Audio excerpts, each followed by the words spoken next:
2025 was a shockingly big year for games. I mean, it's generally pretty rare that I play a lot of new releases, and yet this year I played Silent Hill F, Blueprints, Lost Records, like 30 minutes of Clair Obscur Expedition 33, Secret Agent Wizard Boy and the International Crime Syndicate, The New Flesh, Heartworm, Schedule 1, Discussion Over Dinner, Skate 4, and Oblivion Remastered. And while some of those games were really good, the ones that stood out, and I mean really stood out, are the indie games in that list. And I do mean actual indie games. Expedition 33 is indie in the same way that Baldur's Gate 3 is, which is to say it ain't indie in the slightest. No, the actual indie games I played this year, Blueprints, Wizard Boy, The New Flesh, and Heartworm, are all great games and get eclipsed by the one I haven't mentioned yet. If you've been paying any attention to this channel as of late, you've probably seen that I've been playing the subject of this review, Dispatch, and boy of boy, was it an incredible experience that I can't wait to talk about for a really long time. As is tradition, we're gonna cover the story, the characters, the music, the gameplay, how this game transcends the typical limitations of modern superhero media, my take on the Blonde Blazer v Invisigal romance debate, what I learned about being a real hero from playing Episode 8 on launch day, and more that I haven't figured out yet. Please note that the story recap will be following my playthrough and treating those choices as canon, so keep that in mind before you comment complaining about how I ignored or didn't talk about certain things. Anyway, with that out of the way, clock in and get to work as we talk about my time working for Superhero Dispatch Network. We start off like any good superhero media does, laying on the floor of our apartment talking to a weirdly therapeutic criminal about our dead dad. This is our introduction to our protagonist and my new literally me character, Robert Robertson III, or Mecha Man. We're looking for the location of Shroud, the supervillain that killed our father, so we can avenge him and restore justice in LA. This is predominantly a tutorial to teach people who haven't played a Telltale game before how to play one, via explaining the dialogue system and the QuickTime events that'll predominantly make up our combat. We get the information from the criminal boy, suit up, and now we're off to a steel factory to go avenge our dear old dad. Reach the factory, stealth our way in, drop the mech suit onto that thug I should have dropped from my fourth floor apartment, and then watch in horror as I realize he needs to put his dick away since he fights butt-ass naked. Also, he's made of acid or some shit, and his name is Toxic, because he is, in fact, toxic as hell. Fight the boy, then realize this was all a trap for Shroud to get the Astral Pulse, the thing that powers your mech suit and makes you a real hero. Use all of your brain power to find a way out and take to the skies after surviving what your father couldn't. Except there was a bomb on the back of your suit that blows your ass to smithereens. 4 months go by and we get a news report talking about what happened as a setup for the press conference you have to give about what you're going to do. Your suit is completely destroyed, and you announce that you're retiring for the foreseeable future with no real plans as to what you're going to do. Field some questions, don't attack the reporter, and what I have to assume is a callback to the Batman Telltale series' many conference scenes where you can do that. And then pan out to reveal that we're watching this playback on a TV in an electronics store window that quickly gets smashed in by the Skittle Gang. And despite that Robert is an American aquarium drinker with a broken arm, he fights them. He loses, but it's the principle of the matter that's important. And more than that, we get saved for the first of many, many times by Blonde Blazer, a real superhero. She floats down just like an angel, she fixes our very dislocated arm, and offers us a drink. Smash cut to us drinking in a bar, talking about what happened with the Skittles gang. And boy of boy, is it a very unprofessional meeting. Blazer slams her pint, says it takes a lot for her to feel anything, then she launches into how we should give ourselves more credit and asks about why and how we did what we did. Robert drops the truly iconic and sad line about how being Mecha Man was the only thing I was good at, and despite me and Robert's very clear depression, Blazer has hope for us yet, and she has a proposition for us. That we'll have to hear later since Robert accidentally takes a swig of pure alcohol and spits it right into her open mouth. On accident. After a bit more dialogue and laughing off what happened, Blazer touches my shoulder and heads off to get cleaned up. We then get harassed by Flambe since we're the hero who busted his ass, and now he wants to beat us in revenge despite being a hero now. Throw some water at his ass, watch him go to punch us, and laugh a lot as he just beefs it straight into the bar. He loses a tooth and his buddies take him to the hospital. I get thrown out by a multiplying bartender, and we admire some dumpster art as Blazer comes out to find us with another shot. She does ask about what happened, we make some puns about it, and then get carried as she flies us across the city to a billboard where we can see that sign on the cover of Toxicity by System of a Down. Except they got the words wrong since it says Hollywood and not System of a Down. Anyway, we talk a bit more, we say thanks for helping in the most awkward and literally me way possible. I really appreciate you coming to my rescue back there. I still think I could have handled it, but all I'm trying to say is thanks. I should have just said that, but yeah, I'm still talking. She drops our name, and before we get to the proposition, we get the explanation for our name, Robert Robertson III, and our family history of Mecha Men. Then Blazer scoots in closer to me, takes off the mask, gently touches my face, and I went in for the kiss because I'm a brave boy. And it felt like the right thing to do in the moment. She pulls back and, "Oh God, we fumbled! Oh, we fumbled so hard! Ah!" It turns out I hard misread the situation, since she's here on official business. However, back to the proposition, our old family friend, Trackstar, offered us a job at the Superhero Dispatch Network that, if we take up dispatching their heroes, they'll repair my mech and we'll get to be a hero again. I immediately take the offer and go through the training. I aced it, and when we're back in reality, Blazer is sleeping on our shoulder, and are you telling me I misread earlier? Anyway, she tells us to meet her at the SDN offices tomorrow, and more importantly, that she isn't done saving us yet before flying away, leaving us stranded on the billboard. We go home and, "There's my special boy! My beloved son, Beef the dog!" Pet the dog, eat some cereal, watch an interview of Blazer, and learn a bit more about the company we're going to work for as we get credits and a motherfucking stats screen, baby!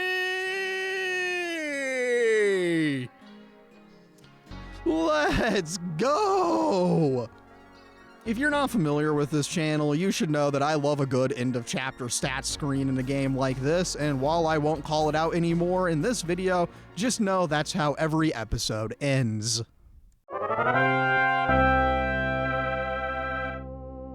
Episode 2 starts with a commercial for SDN featuring our freaky Omni Super Homander stand-in, Phenomaman, and we pan out to the lobby where we meet the unfortunately going to be a major character, Waterboy. I genuinely hate this guy to a very reasonable extent. We do help him put his tie on since he's here for an interview, and use him as a human shield when Flambe walks in, missing tooth and all. Waterboy recognizes us as Mecha Man, and thankfully my dearly beloved boss, Blonde Blazer, rescues us from this incompetent dweeb. She takes us to an empty boardroom and tells us to change into a uniform that isn't our costume. She gives us a big shirt, and for the first time, I've never felt silly wearing this. Then we get changed into the new uniform, we see our very fucked up and scarred body, and talk about what happened last night. I promised to follow her lead and we've been compromised. There was an invisible girl in the conference room, and she's immediately asking the hard-hitting questions like, "So, you two fuck or what?" Blazer properly introduces this lady as Invisigal, or as her villain name said, and what I'll be calling her primarily, Invisibitch. She's a part of our team, and she's really mean to us all the time. Once we're properly dressed, Blazer gives us a proper tour and rundown of the company in the most charmingly cute and dorky corporate speak possible. Seriously, it's so cute, and I like it a lot. I mean, I'm not playing favorites yet. Anyway, take a bathroom break and meet our new work bestie, Royd. As we piss, we're given a choice to accept his fist bump or not, and of course I accept. He's awesome, and of course he knows who we are, since he's the one who's gonna fix our suit. Hence why he's my work bestie. Head to the record room and meet a very small old man that happens to be Trackstar, or Chase. He's my dad that's not actually my dad, and he's the one who got us this job. His powers let him move 50 times faster, except it makes him age 50 times faster when he uses them. Chase and Robert have some great banter, and then we get introduced to our team, the Z-Team. We've got Sonar, Flambe, Invisibitch, Coop, Punch-Up, Malevola, Golem, and Prism. This motley crew of idiots is a team of rehabilitated villains that we have to turn into real heroes. Blazer walks away, squeezes our arm, and when Chase asks about it, we have some fun banter, and we walk to our desks that are conveniently right next to each other. Then I log in, throw on the headset, and get to work since we're gonna make it farther than most, since most apparently don't clear their first day. Make our introductions and get laughed at immediately since my name is Robert Robertson III. Then Chase steps in and chews these bitches out so we can actually get to work. During the shift, we put everything we've learned into practice, and the only thing of note that isn't character stuff is the hacking minigame. Our shift goes smoothly enough, and thank God the Z-Team doesn't know that we're Mecha Man yet, since Flambe will definitely try to kill us. Also, this rat bastard actively commits arson during our shift, so, you know, we're doing so good right now. Anyway, lunch can't come soon enough, especially when we're required to send Invisibitch to this donut shop named Granny's, and it's a total disaster since she fails to get the bad guy, despite all our help. Chase gives Robert $1 to go get some Twinkies from the break room vending machine. We go in and get the Twinkies only to get jump scared by Sonar screaming, then getting jump scared by Invisibitch, which means I absolutely just destroyed those Twinkies. I am tired and frustrated, so I am really mean to her in this moment, which results in me getting punched in the face. As a reward, Sonar walks over and says the iconic line from the trailer that I not so subtly alluded to like 2 sentences ago. You gonna eat those Twinks? We then go to the office, I rat out Invisibitch, but not all the way, then we discuss our first shift.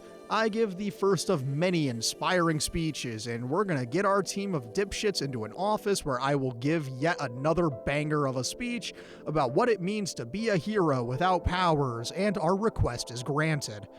After our meeting, it turns out that Invisibitch put a donut on my desk, then because I was mean, she smashed the donut into my fucking computer, man. I hate her for this. Anyway, ignoring Waterboy, Blazer and I walk out and talk about how she's glad we're here. It's a wholesome interaction that gets interrupted by Phenomenon as the horror music kicks in since I kissed Blazer. He invites us to dinner, but Blazer signals that we need to say no.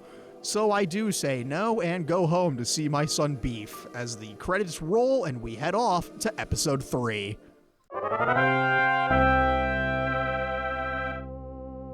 Episode 3 starts with a truck getting packed up with all of our Mecha Man suit parts and blueprints, as we get some banter between Royd and Roberto about the suit, our barren waste of an apartment, dear old dad, and all that fun stuff about Royd repairing the suit before we have to get back to our desk and start our workday proper. Today, and going forward, marks a very special part of our job, since we are bringing my boy Beef into the office! On our way to the desk, Golem shoulder checks us and knocks our phone into a nearby garbage can. We ask Chase to watch my son, introduce Blazer to my son. His name's Beef and he's naked. And then she calls us into her office. And she tells us that her and Phenomenon broke up last night. Let's fucking go! 4 reasons we'll touch on way later. And oh yeah, we need to cut someone from the Z team, which is about to make our next shift a hellish nightmare as these dipshits fight to not be last place, but rather fight each other to make someone else be last. Despite the lack of synergy, the shift went pretty well, except Invisibitch helps Thundershock escape. Again. Also, yeah, the guy in Chapter 2, his name was Thundershock. Anyway, we call the whole team into a meeting room for an emergency meeting where Roberto gives one of his signature big speeches to inspire the team to be better, and we're off to the second shift of the day.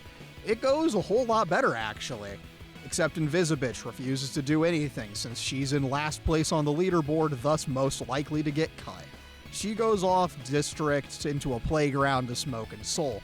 We give this game stand-in for the "you are who you choose to be" Superman exchange from the Iron Giant and inspire her to catch that Thunder Boy once and for all. Successfully help Vizzy teach this bitch the takedown, watch as she struggles to cut him up with a witty one-liner, and then cut to her bringing him into the office. The whole team congratulates and cheers for her, and it's revealed that the whole network heard us give that speech since we accidentally hit the wrong headset button. This is also the point where I realized I spoke a little too soon about the whole Iron Giant line, since Robert says, Yeah, everyone has a shot. People are who they choose to be.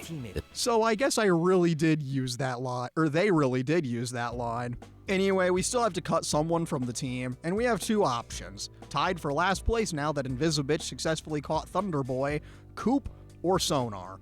I could never cut my goat Sonar, so I didn't even have to think twice about dropping Coop.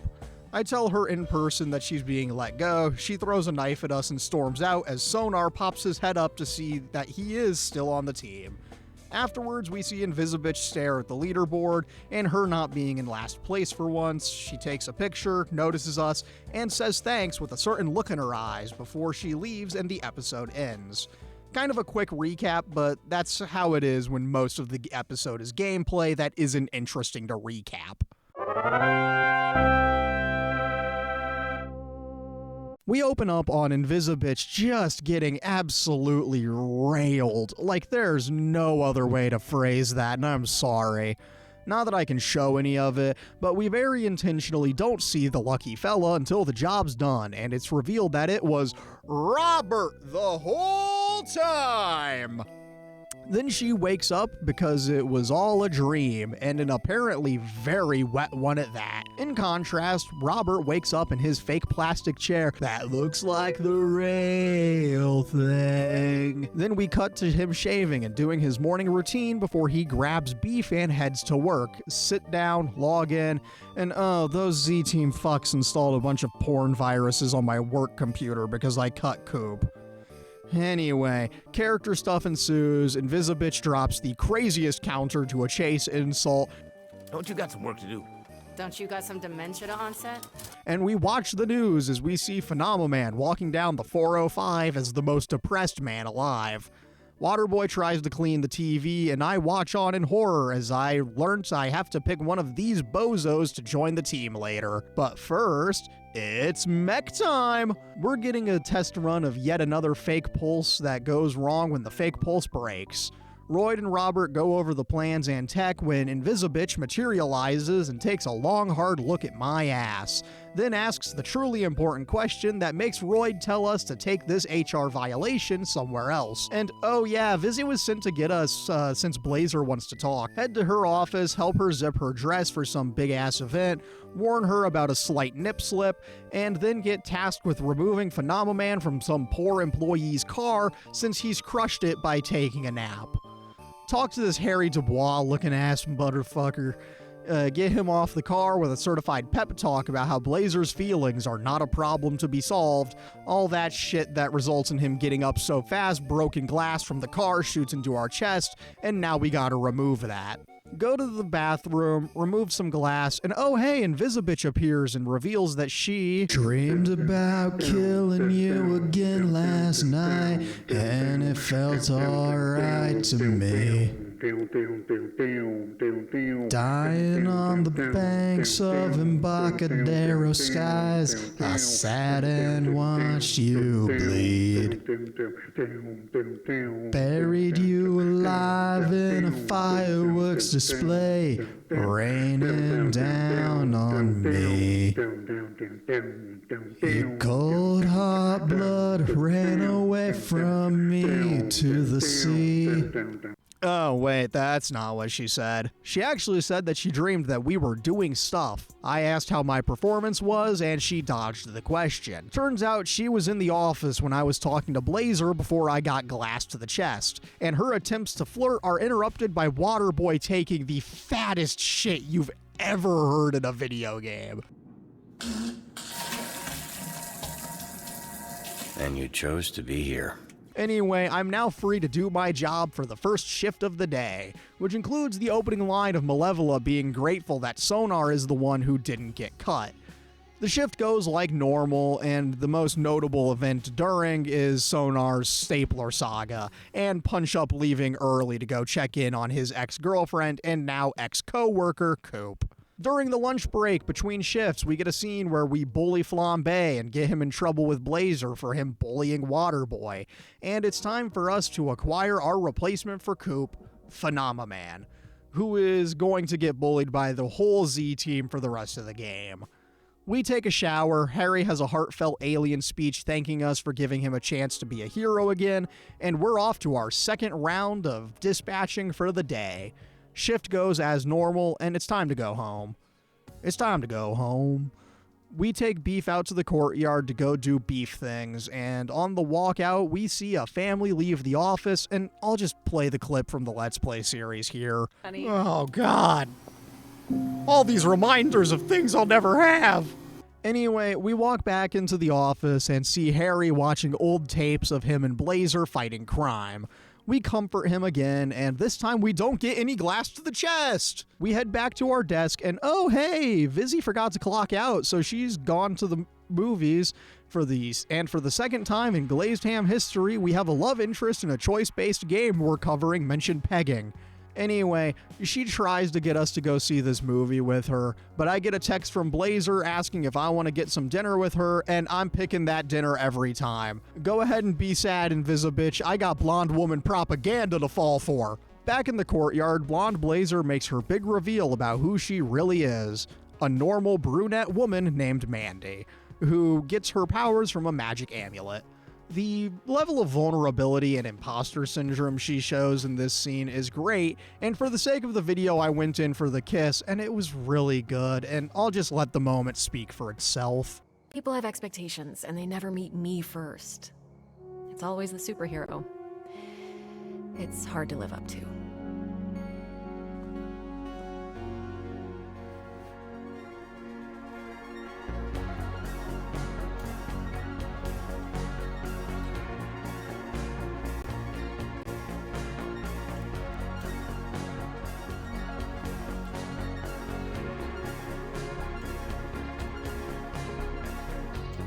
Was that less of a mistake than the first one? A little bit. I'll take a little bit. Anyway, we have a solid little date night with Mandy, autistic info dumping and all, and the episode ends with some copyrighted music called Little Light, and it's a banger to be sure, but I'm not gonna risk playing it. Episode 5 starts with a blend of training montage and flashback to when we were still Mecha Man and caught Flambe.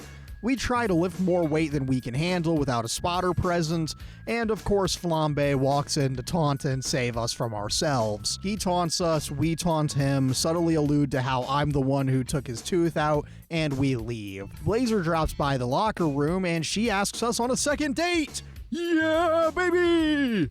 And she gives us the option of going on a second date with blonde Blazer or Mandy. I am a reasonable man, so I picked Mandy for reasons we'll touch on later, and I've secured a second date as Galen congratulates us on our success. Bro, you're so lucky. I know. We clock in, get to work, and it's business as usual till lunch. We make some food in the break room while Prism and Malevola try to guess which hero we used to be, which ends in one of my favorite interactions when Prism talks about how she never knew her dad, and Malevola goes, I never had a dad. I know. Fuck that's supposed to mean? You told me one time you didn't have a dad. Huh? it's really funny. Ay. Back to the Mecha Man Restoration Project, Chase asks us if we'd kill Shroud, and I, ever the Superman, say no, because I'm a real star. I mean, Mecha Man. Anyway, business as usual until the day is done. As we clock out, the team invites Robert to go drinking with them, since it is Friday after all, and after taking Beef home, we head out to the bar. I, due to copyrighted music, will be skipping most of the bar scenes since showing it would be a pain in the ass to edit around. So to summarize, we talk with everyone, buy the team some shitty whiskeys, talk to Invisibitch about how we're the ones who got Flambe arrested, and one thing leads to another, and now we're in an all-out bar fight since they just had to go to the villain bar. We intercut between the bar fight and the aftermath of the gang at not Taco Bell, and we're given one big final choice for the episode, revealing who we really are or not. You're right. It's front. This guy, Robert, is a mask. He's not real. He's the guy who sits behind his desk, biding his time, dreaming of the day he gets back in the fight. I haven't told you who I was because I'm kind of starting to like you all, and I'm not sure you're gonna like the real me. But the difference between this team getting by and this team being great is trust. So you should get to know the real me. I'm Mecha Man. Flambe tries to kill us, Gollum stands in front of us like a real hero, and Flambe flies off all pissy and shit, because unlike his iconic song where he calls us a bitch whose name is Robert, the real bitch was him. The whole time. The team all reveal their real names, and it's a sweet moment that leads into the best credit sequence of the game, the one with the full version of Flambe's karaoke song. It really is cinema of the highest degree.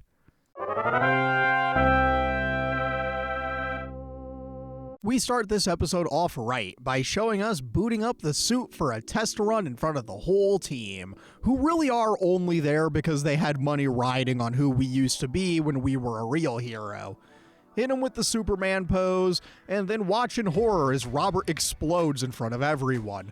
We wake up in an on-site hospital room where Chase and I talk about things after a very sad Royd leaves the room due to a crisis of faith brought upon him by him thinking that he has let us down, that he has made us hurt. Anyway, Chase talks to us about Invisibitch. I tell him it's strictly profesh, and then we're off to work because we're a real hero, goddammit. Head back to the desk and see Blazer in our chair dispatching my team. Very poorly, I might add. She sees me, gets up, gives me a very big hug, all before chewing me out for being out of the hospital and ushering me back into the chair to get the team back on track. Also, she mentions something about looking forward to tonight and leaves because, I don't know, we don't get any clarification. Now we're back on the job. The team actually bought us a nice bottle of whiskey and left it on our desk, and they're glad I'm here. The only Z-teamer not here is Flambe because, again, he's a little baby bitch boy about what happened. After the very standard shift, we examine the newly redestroyed Mecha Man suit before we cut back to us at home drinking and talking to our sweetest friend Beef about how we have to get back out there and be a hero again. Then Malevola, Invisibitch, and Royd all show up in my empty-ass apartment with my work computer and lamps for some reason. Turns out they've managed to track down the Astral Pulse's last known location, so we're all gonna celebrate and get information from all the former villains on our team in an epic party sequence. Dude, this shit is gonna make House Party look like House Party 2! And for all 3 people that watched my adult content in video games video, that's House Party the movie, not House Party the game. Anyway, go watch that video after this one, please. It's one of my personal favorites. Blazer and Chase finally show up, and oh hey, she gave us a couch. I can't believe we finally have something to sleep on that isn't my fake plastic chair that looks like the real thing. The party goes on until Invisibitch decks Chase and defies my orders to wait until we have a plan to go get the pulse back rather than going in guns blazing.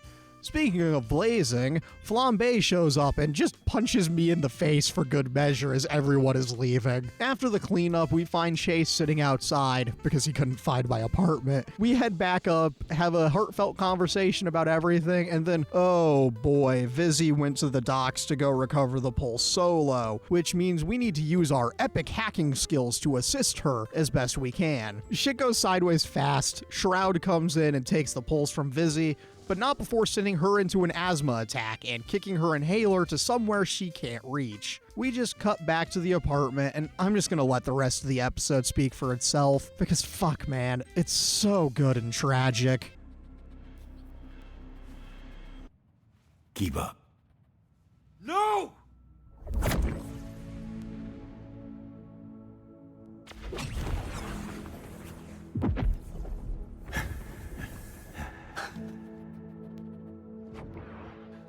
Okay, yeah, you're good.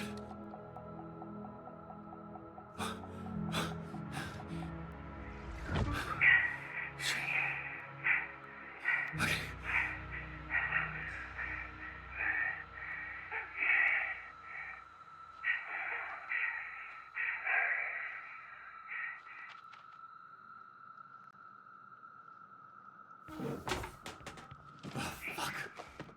Where's my keys?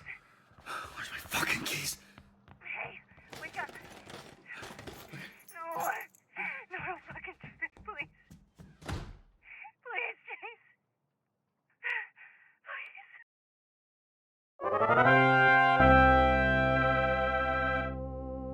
We open up on a flashback to the year 2003, and I don't want to be... Sorry, wrong series. We have a memory of young Robert being babysat by Chase before we cut back to the on-site hospital room where Chase is being kept in critical condition. We talk with Blazer about how close he and Chase were, and she asks us to consider cutting Invisibitch from the team due to her actions. I don't want to cut her because despite everything she's done, I can see that she really does want to be a hero, so I can't cut her yet. Blazer gives us $1 to go get anything we want from the vending machine, kisses our hand, and leaves. As she heads out, we finally break down and cry in the room. After a title card, we're in the break room trying and failing to buy a Twinkie. Waterboy talks to us about whether or not Chase did the right thing, and of course he did, because he's a real hero who knew he was the only one who could have saved Invisibitch. And oh shit, Waterboy smashes the vending machine with a chair! By God! We take our Twinkies and some other things before sitting down to start our aggressively emo shift in the heavy rain. The shift ends and the team has a meeting amongst themselves that we get involved in when Punch-Up goes flying through a conference room door. They vote to kick Invisibitch off the team, and I chose not to. Turns out she was invisibly sitting in on this meeting, and we head down to the locker room to talk to her. I forgive her for everything, and then we get her big tragic backstory. She's the one who blew up our suit in episode 1. I forgive her for that too, because I am a hero, and I even feel sad when she looks up at me and says, All I wanted from this was for you to look at me the same way you look at Blazer. Even if it was just once, you know? That'd have been enough. She then turns invisible and leaves, only for her to kiss us. I leaned out from it, and she has a hard time taking the hint that I don't love her like I love Blazer. If I sound like I'm being a little flippant in describing this moment, I am, because I will be talking about it extensively later on, for reasons I don't think the writers intended. Anyway, we leave the office, tell Blazer to make a statement about how Trackstar was the hero who got injured last night, and we're off to drink our sorrows away at the villain bar. One thing leads to another. The bartender sexually harasses my wife, Blazer, and I do what any reasonable person would do and smash my glass into his head. This old dude at the end of the bar goes behind it, says thanks for shutting the bartender up, and then shoots him in the head. As we realize that he's Shroud, Coop kicks us in the head, and we regain consciousness as we're tied up, hanging upside down from the ceiling, and we're being tortured. Shroud tries to get us to tell him where the pulse is, and while all seems lost, the door bursts in as a real hero enters the bar. Blonde Blazer comes in and drops the hardest monologue you've heard in a superhero game in a long time, because she's here to free us or literally die trying. You saved me. Again. Yeah. You should really sign up for this SDN service I keep hearing about. And have I mentioned that I love her? She frees us and takes us back to our favorite billboard, looking at the Toxicity album cover sign. As we talk like all lovers do, we get interrupted by villains beginning the siege of LA, which happens to all lovers at one point or another. I think? Anyway, Blazer takes my hand and we're flying back to the office to get all hands on deck to save the city. Here we are with the final episode, and we open with everyone's favorite SDN employee, Mr. Whiskey, making coffee. We see the chaos that's ensuing in the office as Mr. Whiskey makes coffee deliveries to Galen and Robert, and we're about to lock the fuck in and save the city. We get a very cute moment between Robert and Blazer as she heads out of the office to go save the world. Can you handle things here? We're overrun out there, and I just think I need to get out into the field for us to have a shot. Yeah, just promise that you come back, okay? I got enough trauma. I promise. And now we're ready to lock in and do the best damn dispatching you've ever seen. I'm gonna actually talk a bit more about the shift this time around because I need to. So we start off with only 3 heroes, and we need to survive and complete dispatches as best we can, as every failed dispatch costs us some of the city's health bar. If that bar depletes all the way down, we fail and all is lost. As the shift goes on, we recover more and more of our team until we are at full blast. Hell, we even have to recruit Waterboy to the cause, which is how you know we're desperate. Also, Vizzy reappears on the team, so we have literally everyone at our disposal to save the world. Keep on dispatching until we have to cover all of LA County and also deal with needing to fight Coop, that filthy fucking traitor. I, out of a sick sense of amusement, constantly sent Sodar and Malevola to fight her, and they always won, proving that Sodar really is the GOAT of the Z-Team. Anyway, juggle dispatching heroes to jobs and heroes to fight Coop, and all of a sudden... and all of that until a random job fails, and suddenly we get the biggest surprise addition to the roster, Blonde Blazer! It's funny. I see you in trouble, and I just can't help myself.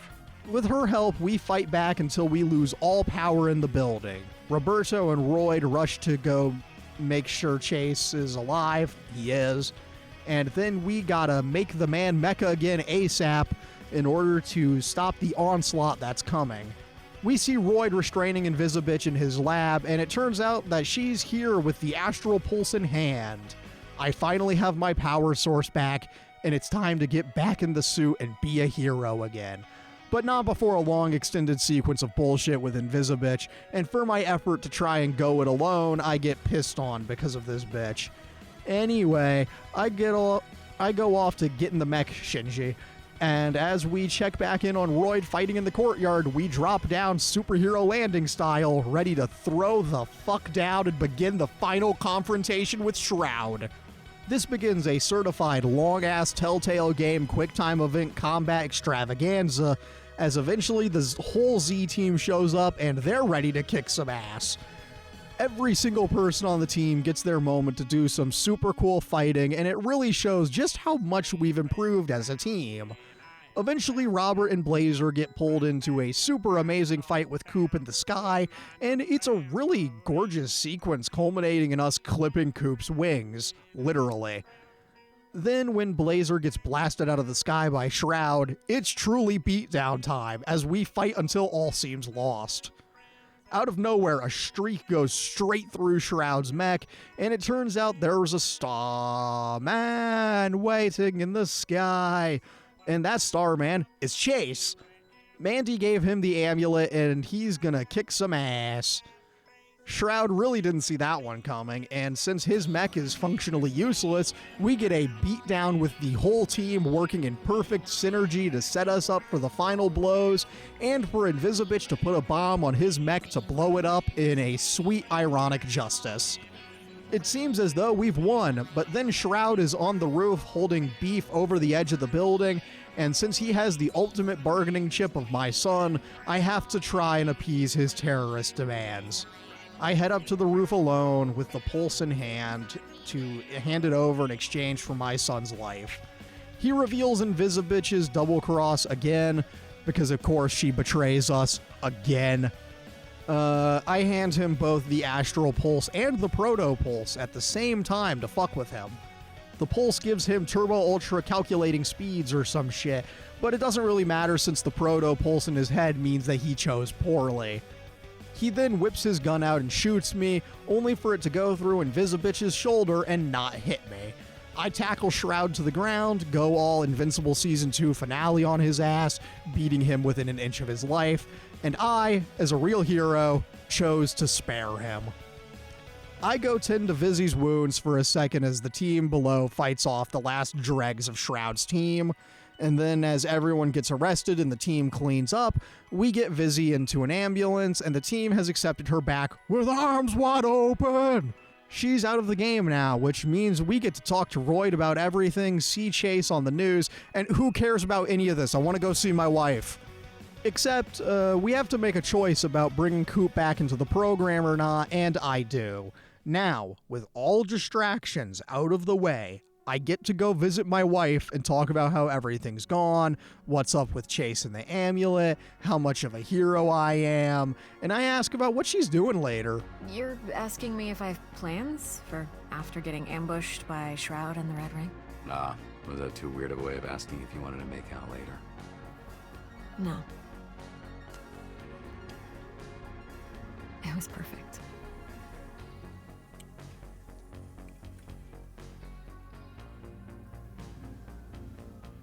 It's adorable, and while we discuss about whether or not we have Monday off, the fucking team wants me, so I have to go appease them, I guess. We get a big team photo with everyone, courtesy of Mr. Whiskey, and the credits roll. And with that, we have finished recapping my playthrough of the game, so now we can get to the rest of the review. So, now that we know the journey I went on, let's get into those characters since we've got some real solid ones to cover and some even better ones to analyze. We're going to start with the Z-Teamers in order from my least favorite to my favorite, then we'll tackle the other characters I have to talk about before we get to the real hero of the story.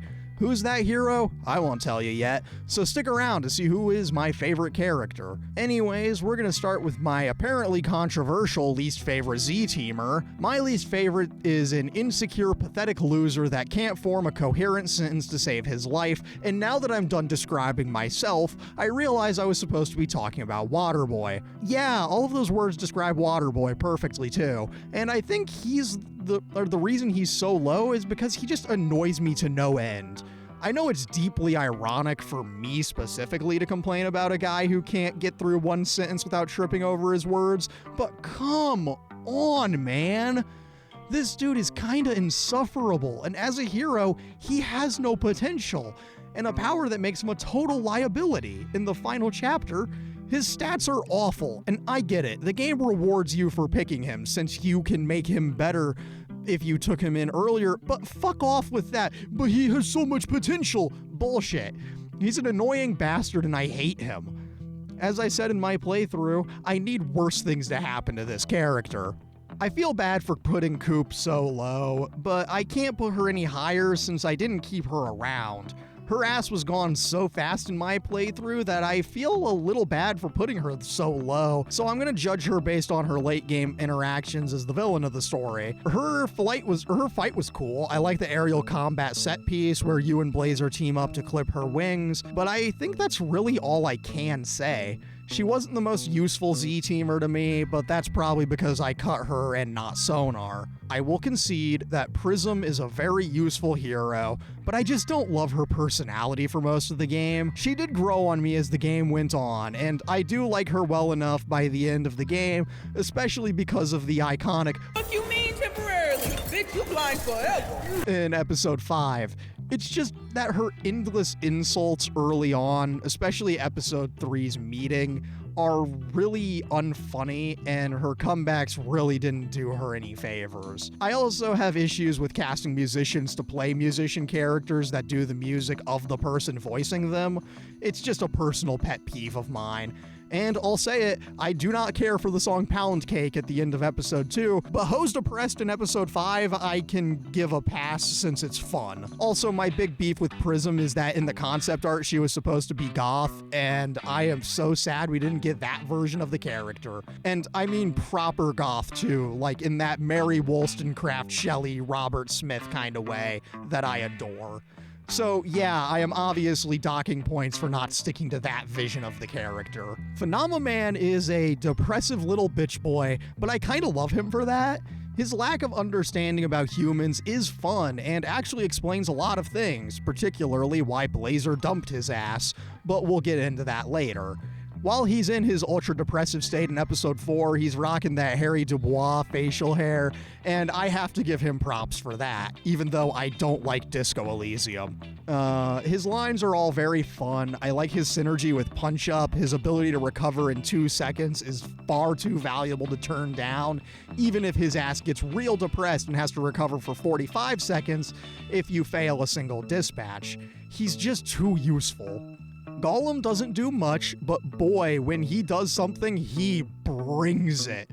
Like, the game uses him perfectly, and by all means, he should be a top 5 Z-teamer. It's just that he doesn't do enough to justify a really high placement. I mean, him adopting a baby kaiju is insane, and I love that so much. Him showing up to the final fight on a melatonin gummy is really funny. Like, the line about, I don't know if I'm making new memories right now, absolutely owns and makes me like him so much more. Flambe is a top 5 Z-teamer solely because of his song.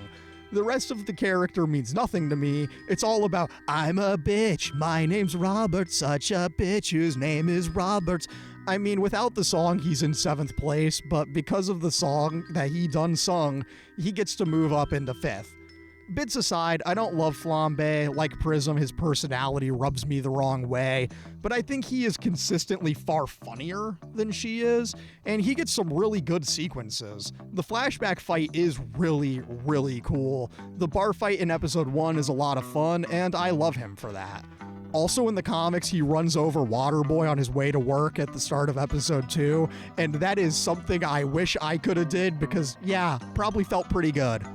I know she's top 4, but I'm a little hesitant to talk about Invisibitch, primarily because me putting her in 4th and not 1st has already made everyone a little very angry at me.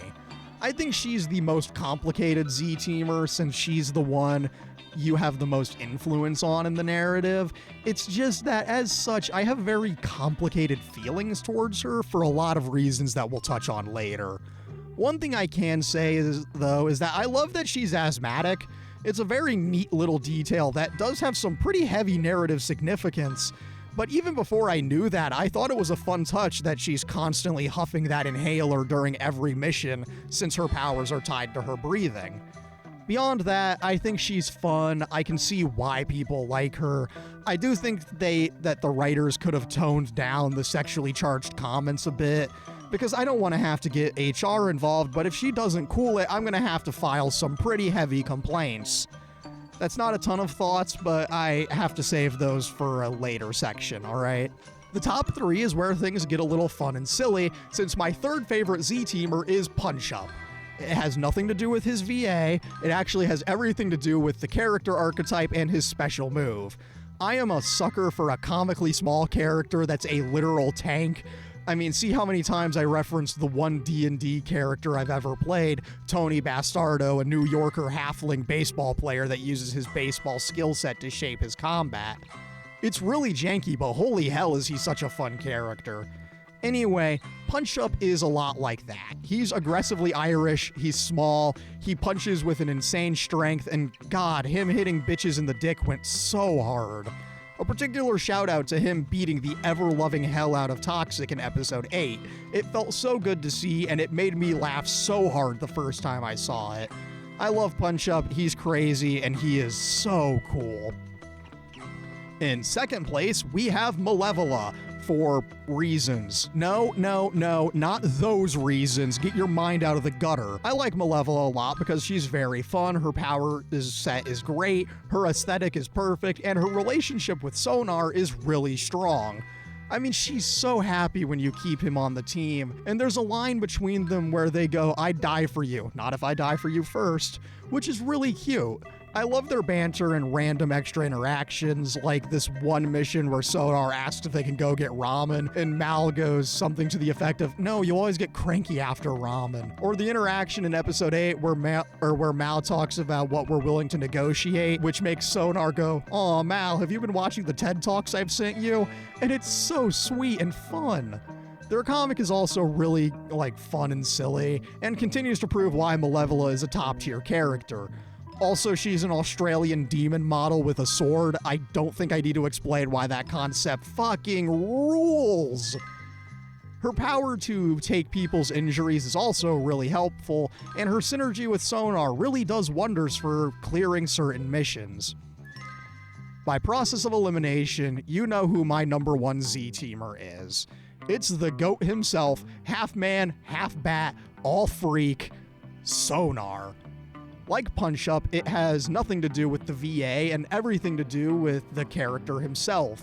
Sonar being a Harvard grad that's primary crimes were all fraud is great. I love that he's a drug-addicted maniac crypto business bro that just so happens to have the ability to go between man and beast at random. I love a character with a good and unique gimmick playstyle like that, and his ability talk shit has saved my ass more times than I can count. He constantly makes me laugh, all his lines are so much fun, and every time I ever sent him out on a mission, he never let me down. That's probably the biggest thing in his favor. Sonar never let me down. I don't think he ever could let me down, in all honesty, which is why he is undeniably the GOAT of the Z-team. I didn't even mention the whole Stapler saga, or him getting handcuffed in the gym because he thought he was gonna see boobs. He's an incredibly smart idiot, and I love him for that. Past the Z-teamers, I suppose we only need to talk about a few characters. Shroud, Chase, Royd, Blonde Blazer, and Robert. And Beef. I can't forget my hero, Beef. I guess we start with Shroud then, and I don't like him too awful much as a villain, and that might be because I don't find him very intimidating or interesting. His backstory about killing our dad because our dad beat his ass so hard without the mech suit is really fascinating, especially because it shows that Shroud is absolutely pathetic. Sure, he's a smart boy that is able to do some fascinating Cyberpunk 2077 augmentation bullshit to improve his goons to be actually viable, but his actual powers being he can predict everything is so lame. Especially since it's easy to exploit with shit he never even thought of, like giving him both the Proto and Astral Pulse. You're telling me he didn't see that outcome as an option? You're telling me he didn't see the potential outcome where Invisibitch takes a bullet for you? Or you're telling me he didn't see the potential outcome where Invisibitch kills him? Come on, brother. You went through every possible scenario, but you didn't see that coming? Absolute fucking moron. I'm not even gonna get into the fact that there's an issue with him using Dad's gun. He only shot Dad once, as we learn in the comics. Yet in the game, he says he shot him 3 times, then he says he used the 5th bullet on the bartender, and he's gonna use the 6th and final bullet on you. Where did the 4th bullet go? Yeah, where did the 4th bullet go? He says the gun was fully loaded with all 6 shots, but there's only 5 bullets accounted for if we take his word to be true and ignore the comic. But if we consider the comic, he only shot Robbie 1 time, which means there's 3 unaccounted for bullets. So where are they? Anyway, Shroud is just a generic-ass villain with a generic-ass name, but he does look a little like Mr. White in the bar scene, so I'll give him a Breaking Bad point. Anyway, of the non-Z-teamers at SDN, Chase is a real hero, and I cannot put into words how genuinely devastating the end of episode 6 was on launch day. The moment Beef appeared in my lap while Chase said keep up in the pose had me stun-locked, and watching in horror as it looked like his heart gave out after saving Invisibitch, which was an unparalleled experience. Despite how much he genuinely hates her, Bro is willing to put his life on the line to be a hero one last time, and I love him for that. While I'm not particularly an Invisibitch defender, I will say that people giving her shit for Chase saving her is not deserved, since she went to that warehouse knowing that she would probably die, and had no way of knowing that Chase would save her. So why is she getting shit from him deciding to save her ass? Anyway, Chase is a real hero. I love how vulgar he is all the time. The line about it's a hug, not a hand job kills me, and he's just a lot of fun in general. I also like that his powers have drawbacks. I'm a big fan of putting limitations on superpowers, and the you can go 50 times faster at the cost of aging 50 times faster trade-off is absolute cinema, and makes him a lot more interesting as a hero. As a dispatcher, I like he's got the whole Black Einstein aesthetic going for him, and it's really cool. And when he gets the amulet that makes you blonde and becomes Starfuckers Inc., I mean Starman, I mean Starblazer, it's such a cool moment that really made that final fight so much more hype. I also love Chase and Beef being best friends. It's my favorite. I don't have much to say about Royd, which is a shame because I do love him a lot. He's so chill, and he gets what is perhaps the funniest line in the game when he asks if Robert and Invisibitch can take their HR violation somewhere else since he has work to do. He is undoubtedly the coolest coworker at SDN in every degree, and when he starts throwing those goons around in the final battle, he definitely killed them. Like, there is no way some of those dudes didn't die on impact, which amuses me a lot. Unlike Royd, I have a lot of thoughts about Blonde Blazer, and just like Invisibitch, I don't want to say too much right now, since she's getting a section more explicitly about her later on. But for right now, I love Blazer so much. She's a total dork in a way that's really charming, she's a real hero, and she's so much fun. Setting my feelings aside, Blazer is a real hero in every sense of the word, and that's a lot of points in her favor, especially the fact that she goes into that bar in episode 7 fully expecting to die in order to save you, because that's what heroes do. Also, the sheer performance in that moment of the I'm going to die but I'll take most of you with me so stand down or it's beatdown time speech is incredible.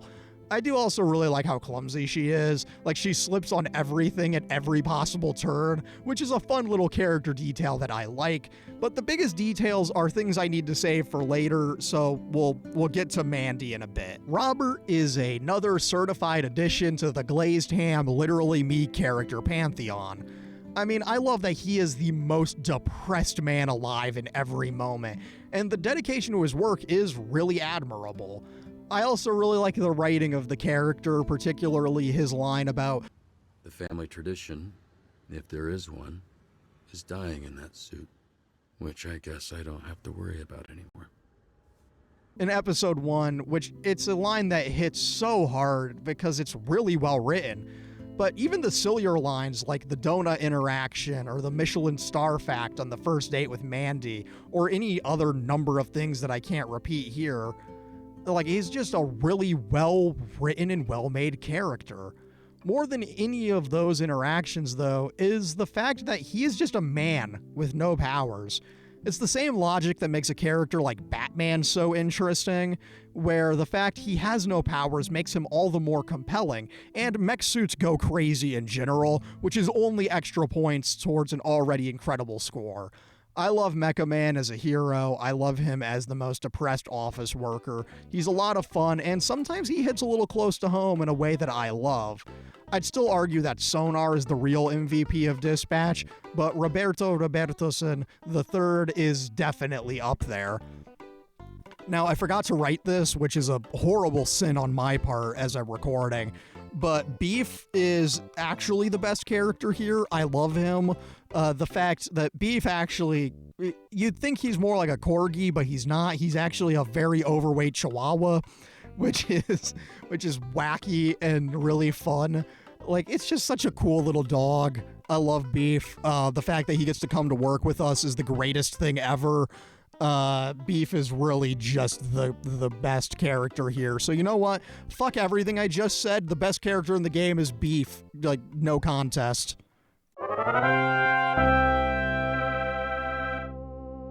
It is a rare occurrence that I actually purchased the deluxe edition of a game.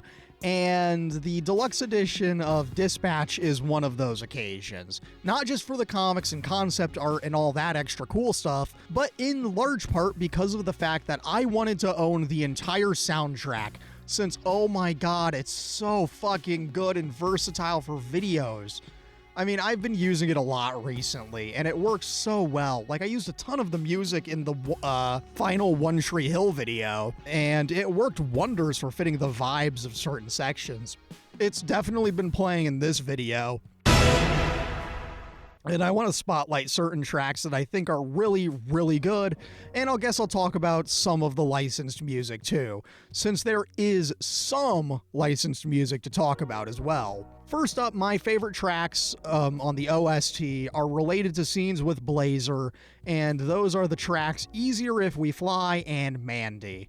Easier If We Fly plays when Blazer is flying and carrying you through LA in episode 1, and it's such an incredible sequence visually. I mean, good God, it's so fucking pretty.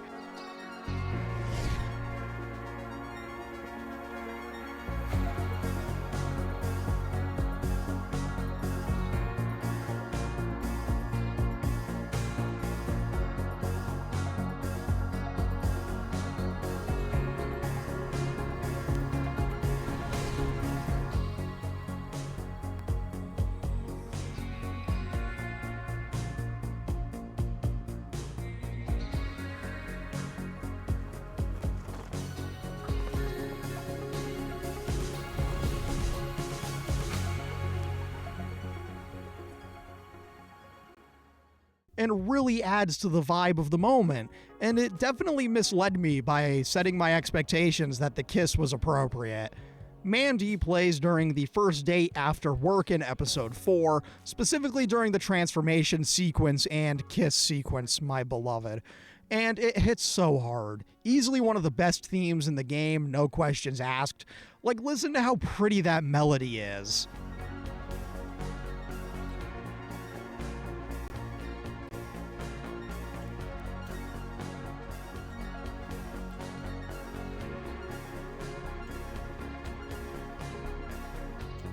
Was that less of a mistake than the first one? A little bit. I'll take a little bit. Hey, I'm Mandy. Robert. It's really nice to meet you, Mandy. Likewise. Would you like to have dinner with me, Robert? I would love that.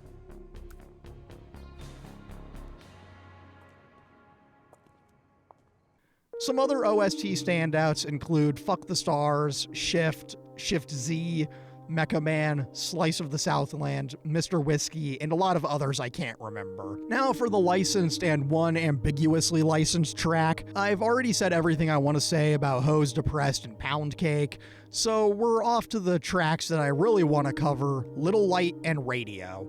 Little Light is the song that plays during the end of episode 4 while on the date sequences, and it's such a fucking banger, man. It fits the vibe of that scene so much, and it just feels good in that moment. And I love it as a song for Robert and Blazer in association with how I played the game. Radio is the song that plays during the party scene in episode 6, and it really is such a great track for that scene.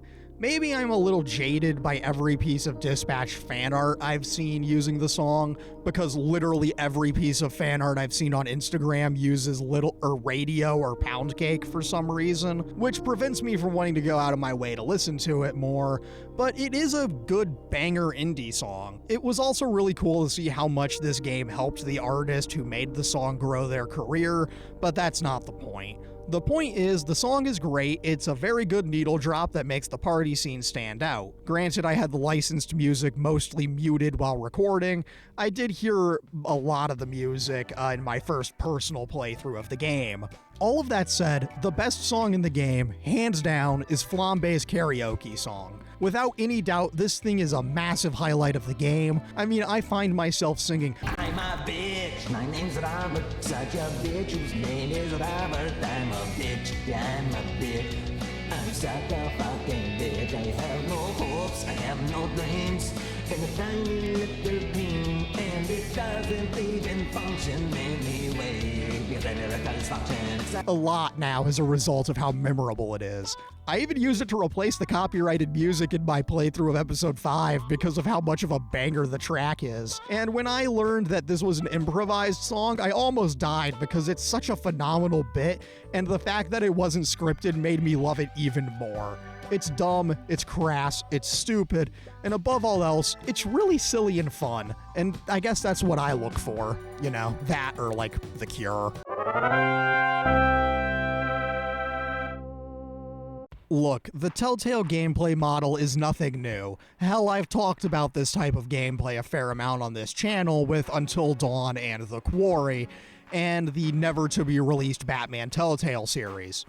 Unless? So we're not going to talk about how this game uses those systems, since there just isn't much I can say about QuickTime events that I haven't said before.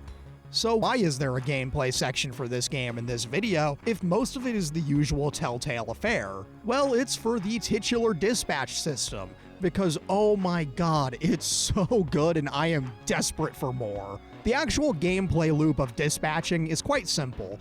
You have a roster of heroes that you send out to various different missions that pop up during the duration of your shift. Each hero, or each mission, has different stat requirements that your heroes have to match as closely as they can to maximize their chances of winning. There usually isn't 100% coverage, so you're gonna gamble with your percentages to see if you're gonna win or lose the job. But there's things you can do to maximize your chances. This is where we get into synergies, which I have alluded to throughout, probably, without explanation until now. Since you can usually send multiple heroes out to a job, there are certain combinations that maximize your odds.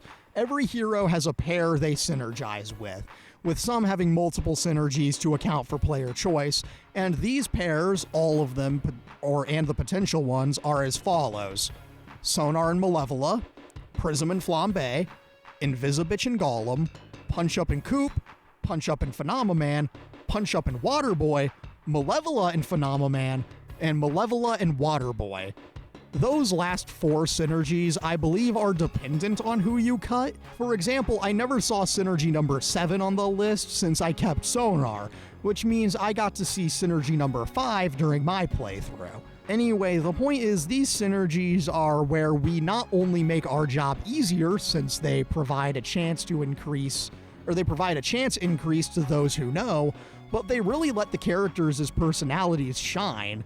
I mean, a large part of why Malevola is my second favorite Z-Teamer is because of her interactions with Sonar being so good.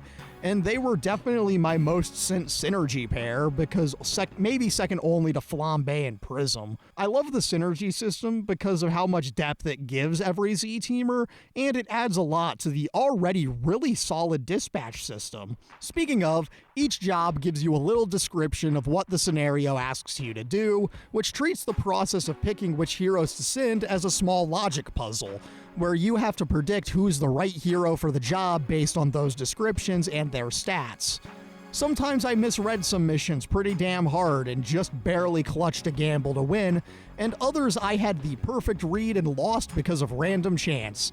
And that's the bottom line, because Stone Cold said so or something. Except there's more than that's the fact that some missions can be cleared entirely by a single hero doing a crazy improvised maneuver. The one that always stands out to me is the baby kaiju adoption with Golem, since I stumbled across that on that episode 4's, I think, launch day, which was really cool. And I wish I had taken a screenshot of it, but I wasn't thinking about it then. But I was a part of the original 1% of players who made that choice. and I feel pretty damn proud of that. Like, that was such a cool little thing. And it really, like, it was such an unexpected twist when you're playing the game blindly.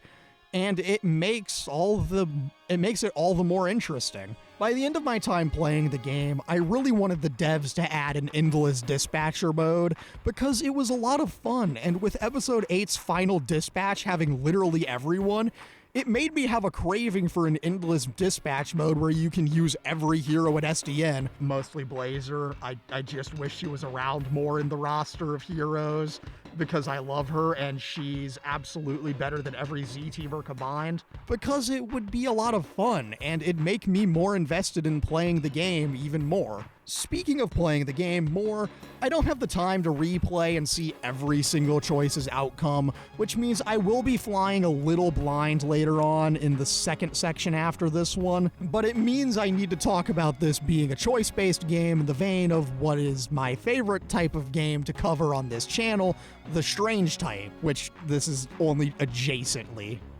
Anyway, as a choice-based game, Dispatch definitely nails it. I mean, everything feels good, and even though it falls back on the old, reliable Telltale classic of comically misleading options, most of the time the major choices feel like they have the proper weight to them, and I'll go ahead and say that there were some choices I felt bad about making at the time. Episode 4's major choice about who you go on a date with left me feeling really sad for Invisibitch when I immediately picked Blazer. Like, she's genuinely so sad when you don't pick her, and it made me feel bad. Do you know how hard it is for a video game to do that? To make you feel sad over picking a romance option over a different romance option? It's really hard, especially when I had already made my commitment to the character I wanted. So props to the writers and voice actors for managing to make me feel real emotions with the silly superhero game. If that isn't the biggest endorsement I can give the gameplay, then I don't know what is. The crazy thing about this being a superhero game is that in no way did I feel the tropes of modern superhero media. While I've never really talked about any traditional superhero media on this channel, The Crow is a weird anomaly and shouldn't be counted, I have a fascination with it. I mean, fuck, man. Invincible is one of my favorite comics ever alongside Superman Red Son. I absolutely love Bamham City, and Insomniac's Spider-Man was a lot of fun. But the problem is that most superhero media now kinda sucks. Of the currently 37 films, oh wow, I just said films, that's fucked. Of the 37 movies that make up the MCU, I have seen at most 2 of them and have no interest in watching any of the ones I haven't seen, because they're all the same to me. Generic formulaic garbage. Superhero fatigue is a concept people like to throw around a lot these days, and I do get it. The never-ending onslaught that's mostly brought upon by Disney makes it hard to find and care about the superhero media that's actually thoughtful and good. Dispatch felt like a breath of fresh air, an uncompromised and unique vision that utilized superheroes to the fullest potential. Does it have some superhero cliches? Yeah, I mean, it had to build off of something, but it all feels motivated and in service of the story. This is the story of a hero losing his ability to be that hero and never losing hope that he can one day get it back, or he can get back in the suit and be that hero once again. This is that Sam Raimi Spider-Man 2 type of narrative. And just like that film, Dispatch works because of how stylish and sincere it is. While the plot twist of Invisibitch being a double agent isn't the most shocking or innovative thing ever, I wasn't expecting this game to go down that route, which made that reveal work for me. Granted, I was very engrossed in the characters, so I was focusing more on the emotional things we'll touch on in the next section, and not trying to predict the narrative, but I wasn't expecting it to go in that direction at all. And it felt earned. And this twist didn't come out of nowhere. It was set up very cleverly in episode 1 with what I assumed was a throwaway line of dialogue, and it added some much needed depth to Vizzy's character. Beyond the narrative, the idea of doing a superhero game where you spend most of the game telling other superheroes what to do is really weird, interesting, and unique. I absolutely love how this game went for something that ambitious rather than taking the Batman Telltale series approach and going for a more combat-oriented adventure, which definitely helped Dispatch feel that much more original and engaging. I know I said I love a good Bam-Ham type game, but that's already been done to perfection by Batman Arkham City, to the point where a game like that needs to do something special and much more than just combat to be good. Like the web swinging in Spider-Man PS4, that momentum and movement is so good and really fun. Like that's what makes that game good to me. Anyway, the dispatching system is the most fun I've had with a game in a while, and it made me want more of it every time I finished an episode. The point is, Dispatch is a very welcome breath of fresh air into an extremely oversaturated genre due to its pure originality, simplicity, and engaging character performances, which probably could have just been the whole segment, but fuck it, we ball. I could only delay the inevitable for so long, which means it's time to throw my hat into the ring and talk about the Invisibitch versus Blonde Blazer debate. Unlike most people talking about this online, I actually know how to read, and more importantly, I have read the comics, which provides a lot of context that adds more depth to a particular option, but we'll get there. I first want to talk about both options independently of each other in the elaborations I promised earlier. Then we'll get into the comparisons and I'll present who we all know deep down is the best option. Invisibitch, Invisigal, Courtney. If there ever was an I can fix her character, it'd be her. That might be a little too harsh to start off with, but it's an important context that frames her entire romance path in the narrative, so I have to say it. She's an edgy former villain who makes crass jokes, is incredibly sexual, and she's got a lot of mental issues. And I won't lie to you, I get the appeal. She's a very funny character who is, for the most part, pleasant to be around. Of all the Z-Teamers, she's the one who cares about Roberto the most, even if she's directly responsible for us losing the mecha suit, among much other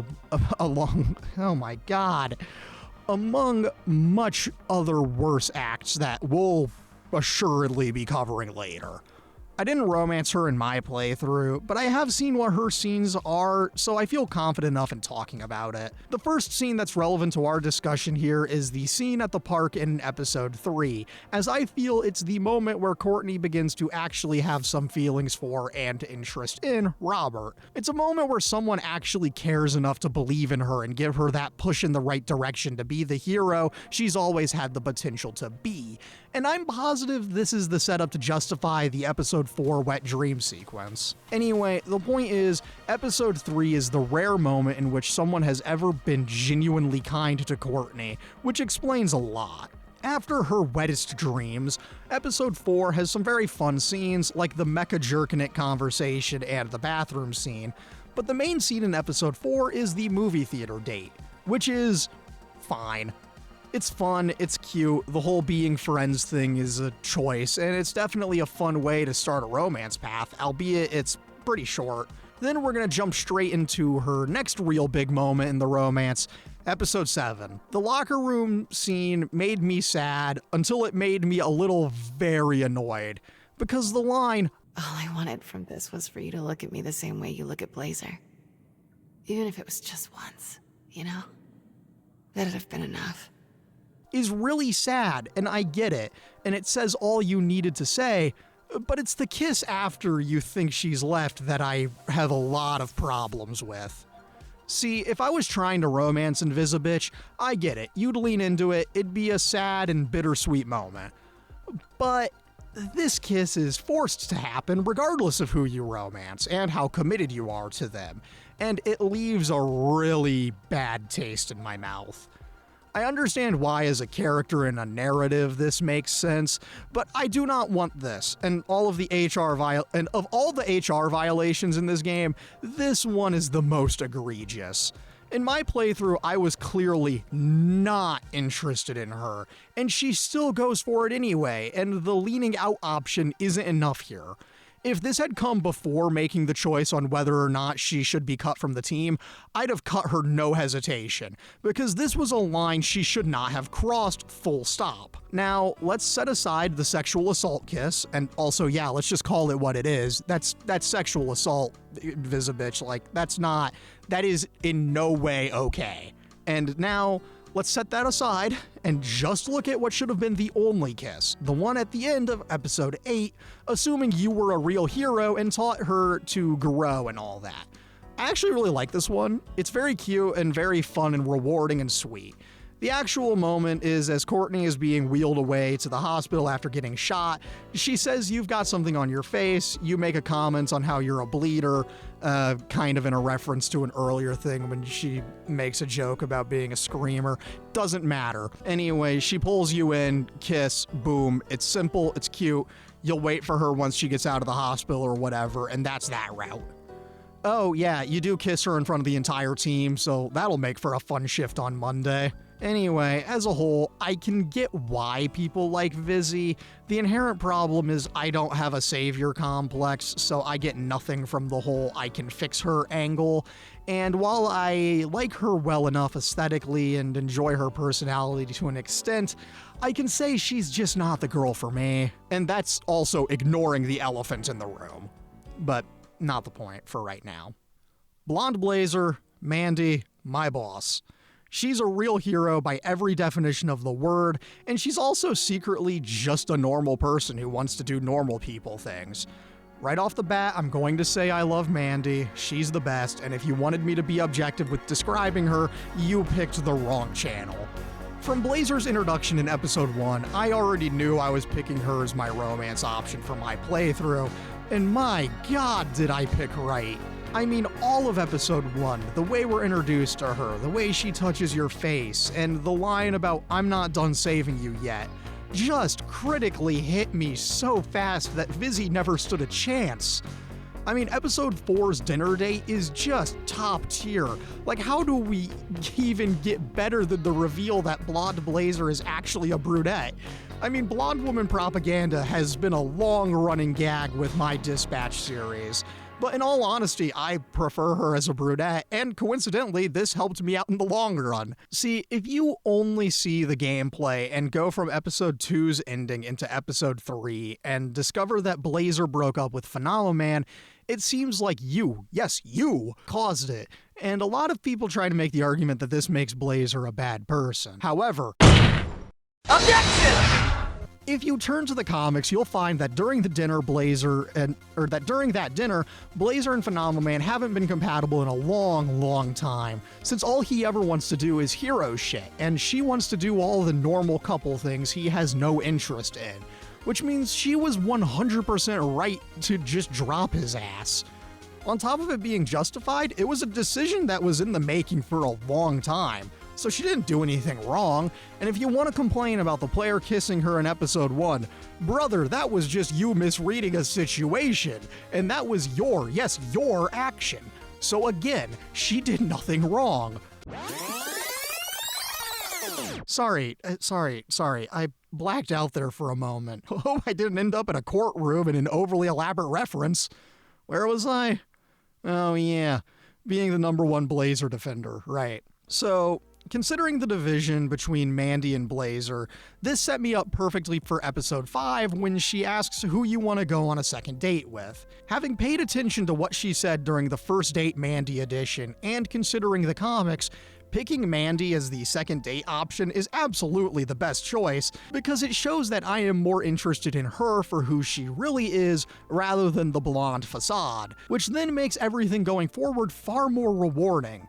Then when she hugs you when you return to your desk after getting exploded in episode 6, her comforting you in episode 7's opening, and oh yeah, when she was literally going to die to save you in the bar in episode 7? I'm gonna keep it real with you. Invisibitch getting a shot in the shoulder is fucking nothing compared to the fact that Blazer was ready to fight that entire bar until she literally died just to rescue you. If that ain't love, I don't know what is, okay? Then just like in everything 8, or then just like how everything in episode 8 is gold, like the little... I just think I need to get out into the field for us to have a shot. Yeah, just promise that you come back, okay? I got enough trauma. I promise. Interaction is really cute. And then when she joins the Z team in the final fight, because... It's funny. I see you in trouble, and I just can't help myself. Like, how could anyone not love this character? Then, the big ticket scene. After all the chaos has settled and Shroud has been arrested, the simplicity of just hanging out on the back of a car, talking about everything, and more importantly, the amazing... So, any plans tonight? You're asking me if I have plans for after getting ambushed by Shroud and the Red Ring? Ah, was that too weird of a way of asking if you wanted to make out later? No. It was perfect.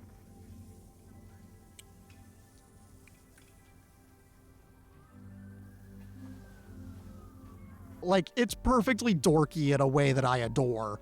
Dorky might be the best way to describe Mandy in all honesty, since it's a large part of what makes her so charming and fun, and also she's just really sweet and caring.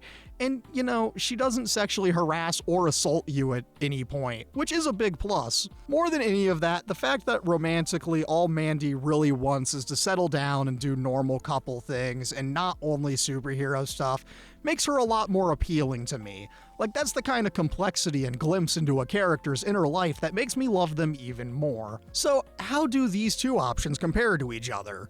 What do I consider to be their respective proper KTGs? And a smaller, less relevant point to the overall point of this section, but why is there no gay romance option?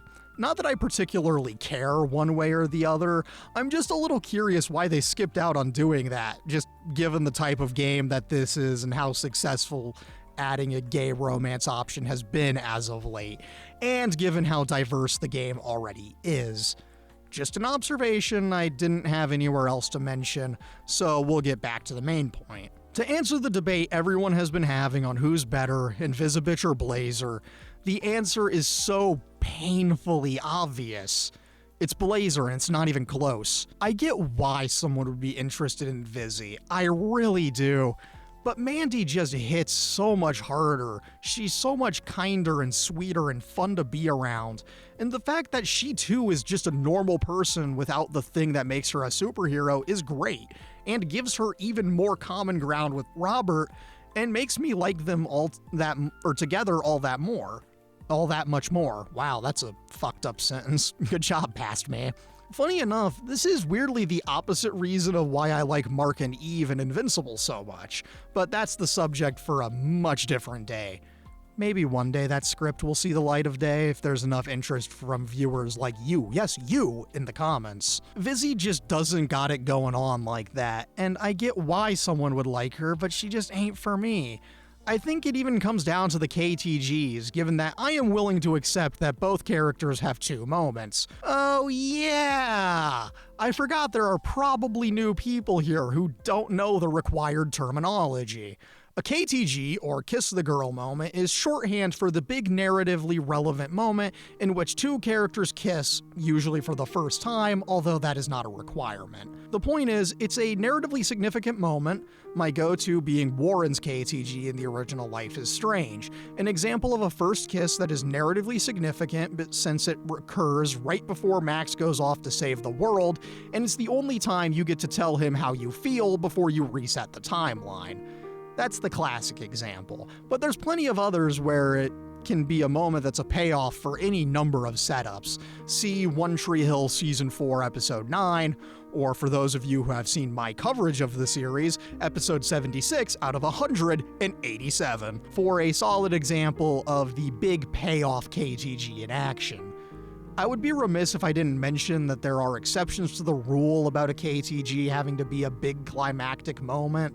Some of my favorite KTGs are very simple and down to earth, and are more significant at the character level rather than at the narrative scale. which I bring up because Dispatch has all of these types of KTGs to varying degrees. Blazer's KTGs are very much at the character level, and if you know me, I do love a character level KTG a lot. Ignoring the episode 1 kiss, the real Mandy KTGs are in episode 4 and episode 8, during the date and ending respectively, and both of them are so good. The episode 4 dinner date kiss is just so cinematic and rewarding and fun, solely because I love a character rambling that gets interrupted with an "I know" type scene. And you know what? We'll run the classic Life is Strange True Colors clip now, followed by the Dispatch clip I tried way too hard to find since I didn't remember where it was. Okay. I'll let you know when I come up with something. Can't wait. Have a good shift. Bro, you're so lucky. I know. I really want to kiss you right now. I know. And I realize that's not exactly the same, but just let me be normal about these characters, okay? Anyway, the final KTG with Mandy on the car is so good, and it makes me wish there was more post-game content with them. Please, Ad Hoc, I am begging you, give me more Robert and Mandy content. It's all I want. Please. I love how simple it is, how effective it is. And then when we transition into the ending with Starblazer asking her permission to take Robert, it's really cute and fun, and also her holding beef is my favorite. More than anything, it's how rewarding it is on a character level, where Mandy finally has someone who wants to do all the normal couples stuff with her, like watching shit TV and cuddling on the couch. On top of being a narratively satisfying moment by giving us what they're gonna be up to in the meantime between this and the inevitable season 2. Invisibitch's big KTGs are a bit more divisive, and I think there really should have been only one. The kiss at the end when she gets wheeled to the hospital is cute and narratively rewarding if you've gone down that route, romanced her, taught her how to be a real hero and all that, and that's all fine and good, and the team's reaction to it is cute, but it really doesn't do anything for me personally. If that was the only Vizzy KTG, I'd be satisfied, since it would feel like a rewarding moment, but the fucking sexual assault kiss in episode 7 exists, and that really turned me off of the character. That scene didn't need a kiss at all, especially since the line, "All I wanted from this was for you to look at me the same way you look at Blazer," even if it was just once, you know, that'd have been enough. Into the "I don't know what you mean, yes you do" exchange. That says and shows everything you could have possibly needed from this scene, and it works in either version of the playthrough, since you can perceive it as either romantically charged if you romanced Blazer, or Vizzy just wanted to be truly seen as a hero. I can see the kiss being justified if you went on the date with her in episode 4, but that is heavily predicated on you as the player reciprocating her feelings and picking her. I did not pick her. I didn't want to pick her. I didn't want to kiss her since I was already all in on Blazer, and she still forces herself upon you. She should have realized pretty fucking quickly that I am a loyal boy who won't look at her the same way as I do Blazer, since I am committed to Blazer and not her. Then the fact that she looks pissed at you for standing your ground if you lean out and say no is bullshit. It genuinely turned me off of the character so fast, and that does make me sad, especially because the game before the kiss made me feel so bad for not romancing her. Like when you dance with Blazer in episode 5 instead of her, she looks so genuinely sad, and it's really effective. Of course, Blazer doesn't care if you're not going down her romance path, since she's a better person, but that's neither here nor there. The point is, Vizzy's KTGs are on one hand very standard and by the numbers, and to be honest, kinda boring, and I'm sorry, and that's ignoring, again, the problem one. With all of that said, I believe I have made my point about why Blazer is just better in every capacity very clearly. It's just that she never does anything wrong. She never assaults you, she's kind and caring, she was ready to fight an entire bar of villains knowing she'd die just to save you, and she never runs away when things get hard, unlike the other option. Am I letting a single moment define Vizzy? Yeah, but come on, man, this shit is inexcusable and kinda ruins the character. Thank God I picked right off Gut Instinct alone in episode 1, since it absolutely saved my ass for this section, and continued to prove that I am a real hero with morals and an innate sense of justice that is the polar opposite of my choice to romance Catwoman in the Batman Telltale games, but that is a story for a different day, and one that is probably never coming out. Unless there's a non-zero chance it happens if viewers like you, yes you, tell me in the comments that you want it. I will find a way to make it happen.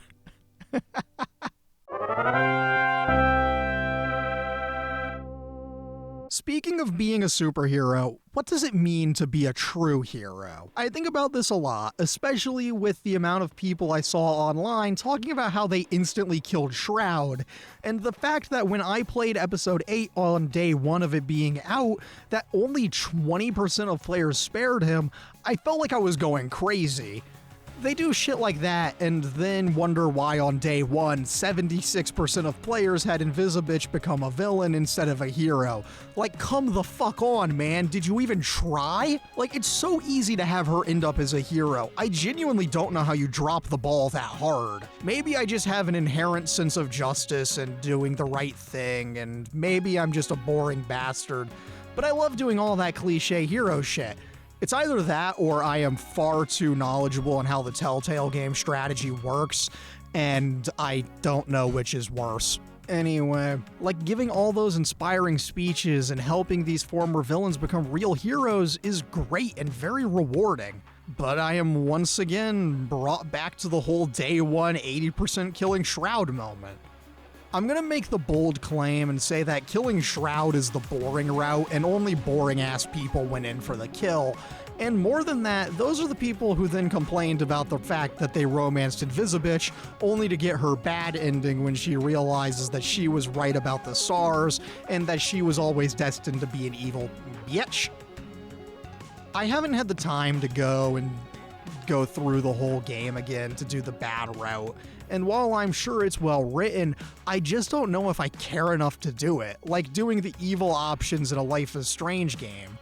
Again, maybe I'm just a boring bitch, but I like doing the good heroic things, like sparing Shroud and teaching Vizzy to be a real hero, showing the Z-Team what it means to be a hero, staying true to what we told Chase and not killing Shroud, and getting Mandy's love had me feeling like those stupid-ass Superman posts where it's got Starman by David Bowie playing in the background. Like, you know the exact image I'm referencing before I even put it on screen, and that's what being a hero is all about. In all honesty, playing the final episode on launch day was a truly rewarding experience, and getting to experience this whole game blind was so special. Getting to the good ending with ease, then learning that an overwhelming majority struggled to do things that weren't even a question in my head was truly fascinating. I don't know if I can fully articulate the magic of beating the game, then getting to see the online reactions to it afterwards, because it was really special, and I kind of loved it for that. For context, I beat the game at about 2:30 p.m. EST on episode 7 and 8's launch day, November 12th, 2025.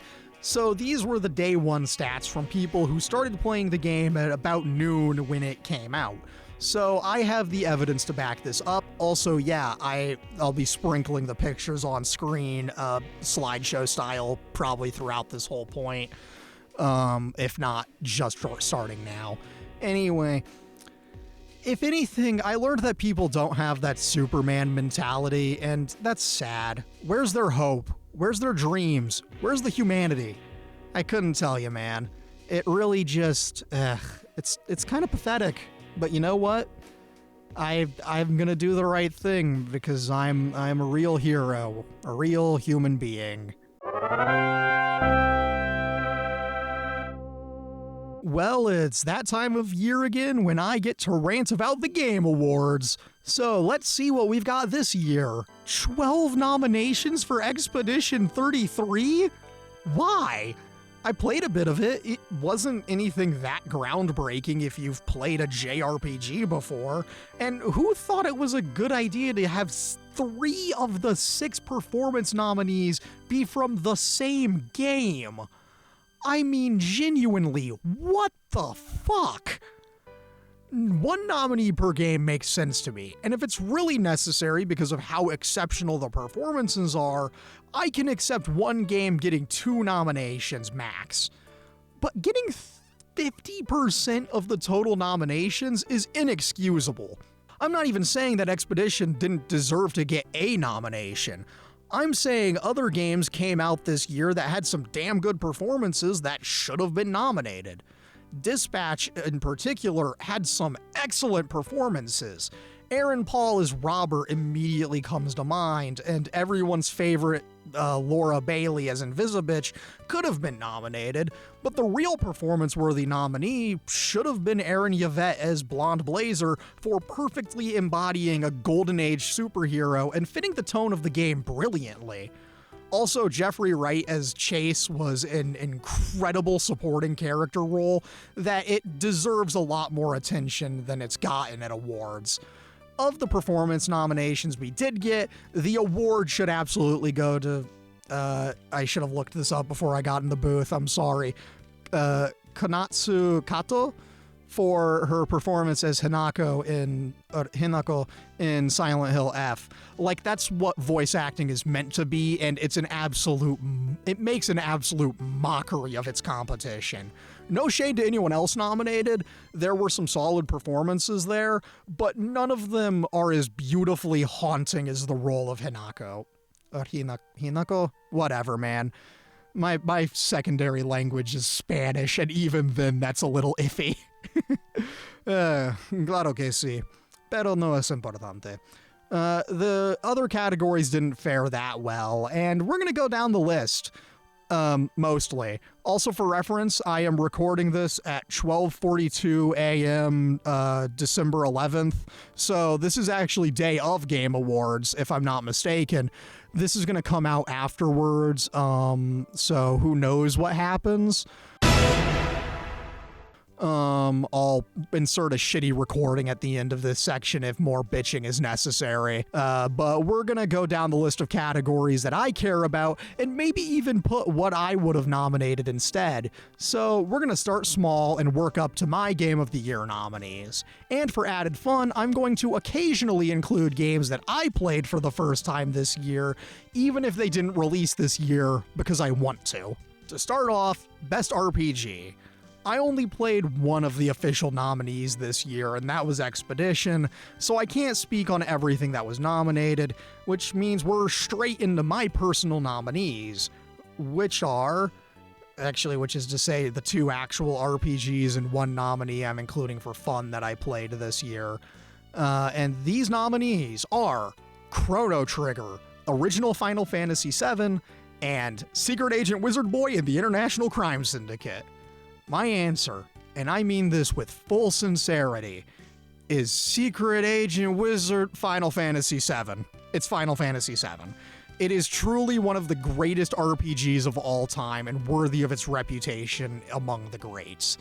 The game is pretty much perfect. The music is incredible, the story is legendary, and it really is a cinematic masterpiece. Like, it's worthy of all the praise it's gotten, to the point where there is nothing left that I can say that hasn't been said before.